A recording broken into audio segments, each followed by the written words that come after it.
Hello guys, പുതിയൊരു വീഡിയോയിലേക്ക് എല്ലാവർക്കും സ്വാഗതം. ഇന്ന് നട്ടുച്ചയ്ക്ക് നട്ടപ്പൊരു വെയിലത്ത് നമ്മൾ മൂന്നാളും കൂടി റെഡിയായി പോകുന്നത് വേറെ എവിടെയല്ല, ടാറ്റു അടിക്കാൻ വേണ്ടിയിട്ടാണ്. കുട്ടായുടെ ഒരു ഫ്രണ്ട് ഒരു ടാറ്റു ആർട്ടിസ്റ്റാണ്. അപ്പം ചേട്ടൻ നാട്ടിൽ നിന്ന് വന്നിട്ടുണ്ട്. അപ്പം ചേട്ടൻ്റെ റൂമിലേക്ക് പോവാണ് കേട്ടോ. അപ്പം പൊതുവേ ഒമാനിൽ ടാറ്റു സ്റ്റുഡിയോസ് ഒന്നും അങ്ങനെ ഇല്ല. അപ്പോൾ അതുകൊണ്ട് തന്നെ ചേട്ടൻ്റെ റൂമിലാണ് ടാറ്റു ഒക്കെ ചെയ്തു കൊടുക്കുന്നത്. ആക്ച്വലി അവിടെ ചെന്നിട്ട് ഒരു ബ്യൂട്ടി സ്പോട്ട് അടിക്കാം എന്നുള്ള പ്ലാനിലാണ് കേട്ടോ ഞാൻ പോകുന്നത്. പക്ഷേ അവിടെ ചെന്ന് ഈ ടാറ്റു അടിക്കുന്ന ഒരു പ്രൊസീജിയറൊക്കെ കണ്ടപ്പോഴത്തേക്ക് ഞാൻ എൻ്റെ കളം മാറ്റി ചവിട്ടി.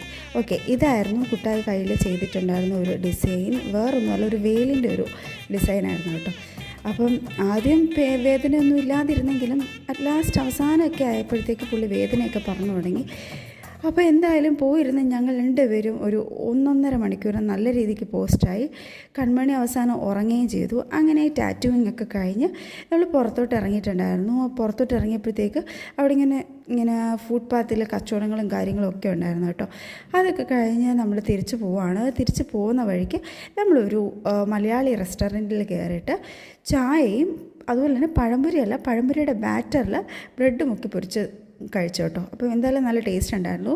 പിന്നെ ടാറ്റു അടിച്ച ചേട്ടൻ നമുക്ക് ചേട്ടൻ്റെ വീട്ടിൽ നിന്ന് കൊണ്ടുവന്ന ഈ കുമ്പിളപ്പം തന്നിട്ടുണ്ടായിരുന്നു കേട്ടോ. അപ്പം അതിൻ്റെ ഒരു മണം ഒരു രക്ഷയില്ല. അപ്പം അതുകൂടെ കഴിക്കുന്നുണ്ട് ഞാൻ. ഭയങ്കര ടേസ്റ്റായിരുന്നു. അപ്പോൾ ഇന്നത്തെ വീഡിയോ അത്രയേ ഉള്ളൂ. ബൈ.